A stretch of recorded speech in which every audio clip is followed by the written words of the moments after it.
A posse da terra, um bem tão importante para os indígenas, é um direito que está ameaçado. É que voltou à pauta na Câmara dos Deputados uma proposta de emenda constitucional que transfere do Executivo para o Legislativo o poder de decidir as demarcações de terras indígenas. O pedido foi feito pelo deputado Luiz Carlos Renzi, do PP do Rio Grande do Sul, um dos mais influentes integrantes da bancada ruralista. Na reportagem de Welson Kalinowski, você entende as consequências da PEC 215.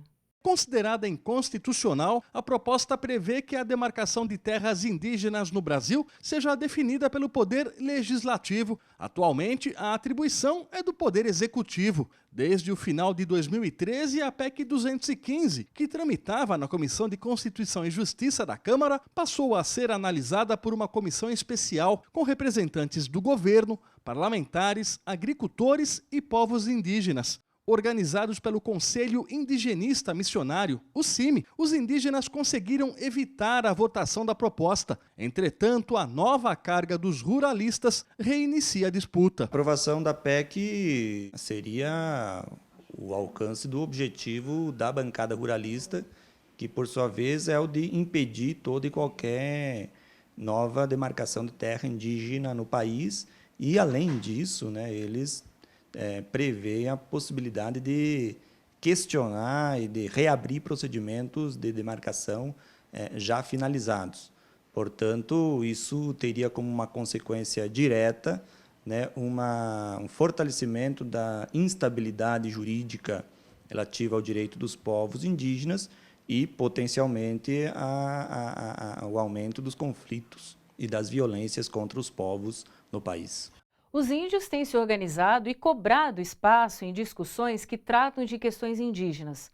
A PEC 215 é uma das pautas que mais preocupam os povos que já aguardam há tanto tempo a regularização de suas terras e agora temem pelas mudanças propostas no Congresso. Em São Paulo, eles saíram às ruas para exigir a demarcação. A luta pela terra é o motivo da manifestação. Os guaranis querem que o governo federal demarque o território indígena Tenondé-Porã, que fica em Parelheiros, do extremo sul da capital. A região já foi reconhecida pela FUNAI como área de ocupação guarani, mas precisa das assinaturas do Ministério da Justiça e da Presidência da República para ser reconhecida.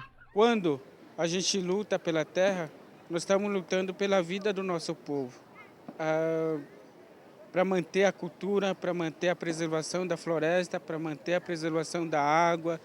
Por isso que a gente luta. O que falta hoje em São Paulo é que se reconheça as duas terras indígenas, que termine a demarcação do Jaraguá e que assine a portaria declaratória do Tenondé-Porã. Hoje nós, além da portaria declaratória que o ministro assinou do território indígena Jaraguá, faltou as outras aldeias aqui de São Paulo, que é a Tenondé-Porã, e o Calipetu, que nós chamamos, que faz parte do Tenondé-Porã. Então, nós estamos aqui hoje para reivindicar também que o ministro assine a portaria declaratória em relação à aldeia Tenondé-Porã. O ato também foi um protesto contra a possibilidade de reintegração de posse da aldeia Itacupé, que fica no entorno do Pico do Jaraguá, na zona oeste de São Paulo. Embora o Ministério da Justiça tenha assinado a portaria declaratória reconhecendo 532 hectares como território indígena, ainda é preciso demarcação da terra e homologação da Presidência da República. Enquanto isso, a área continua em disputa. A gente está disposto a dialogar, a conversar e continuar lutando para que o nosso direito, da nossas famílias, das nossas crianças, seja garantido de permanecer na aldeia e manter a nossa cultura. Ontem foi adiada uma reunião de conciliação entre os guaranis do Jaraguá e o suposto dono de parte das terras, o ex-prefeito de São Bernardo do Campo, Antônio Tito Costa, que pede a reintegração de posse. Os termos e frases que Tito Costa usou no texto para se referir ou descrever os guaranis ofendeu os índios. Se não houver retratação, eles vão pedir ao Ministério Público que abra investigação por racismo. E falou que a gente não fazia nada, que era preguiçoso, que as mulheres eram gordas e só dançavam o dia inteiro. Falou que as nossas crianças são sujas. Fala que a gente se fantasia ridiculamente de índio, E aí, esse tipo de situação, a gente ficou muito triste, de ouvir isso de uma pessoa que foi representante do povo brasileiro, como deputado federal. E a gente gostaria que fosse diferente, que as autoridades entendessem que é uma luta justa, né, uma luta de um povo para manter a sua cultura, né? E a gente não está contra ele, né? Na verdade, a gente só gostaria que fosse respeitado o nosso direito, né? A manifestação também contou com a participação dos não-índios, que apoiam a causa e reclamam da demora do governo federal em homologar terras indígenas. É inadmissível, pois, que a sociedade fique à mercê de prazos que se estendem por 2, 4, 5 anos para que um ministro assine um negócio que é direito dos indígenas brasileiros, né? Em Mato Grosso do Sul, um estado dominado pelo agronegócio, os índios Guarani Kaiowás vivem uma luta constante com fazendeiros pela posse da terra. Um conflito muito, mas muito desigual. Além disso, o cenário nas aldeias é dos mais precários.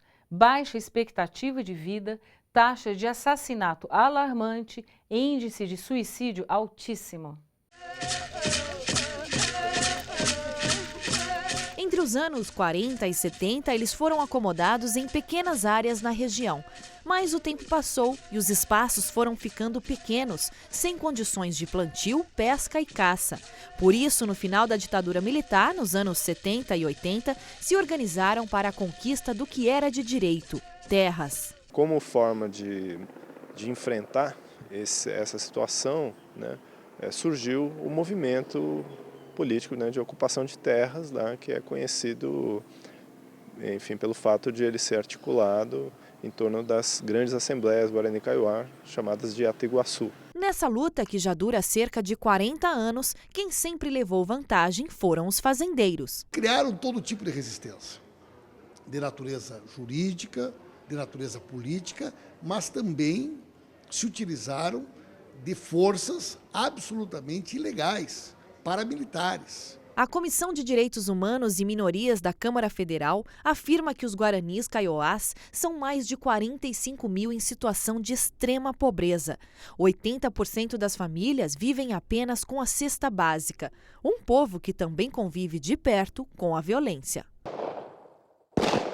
Relatórios de violência do CIMI, que são divulgados ano a ano, mostram que no Mato Grosso do Sul acontecem mais assassinatos de indígenas do que em todo o resto do Brasil. Mato Grosso do Sul é uma região de agronegócio. Lá, os índios são vistos como impostores. Muitas lideranças já foram mortas. Estamos falando de uma região que cresceu muito, né? O plantio da cana-de-açúcar, com investimentos internacionais.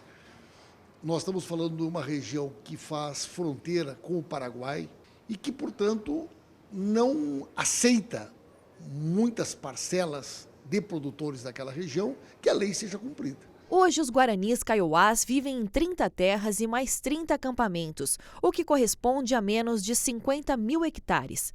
A última área homologada foi em 2005, no governo Lula, com 1.200 hectares. Infelizmente, o processo de discussão não avança, né? Por vários fatores, mas não avança. E enquanto não avança, a gente está sujeito a que os conflitos continuem. Organizados em assembleias, os índios têm cobrado incessantemente das autoridades a identificação das terras. Eles querem que as fazendas tidas como áreas indígenas sejam desocupadas. Sem uma ação forte e determinada do Estado, nós com certeza teremos no próximo período um agravamento ainda maior desse cenário de crise.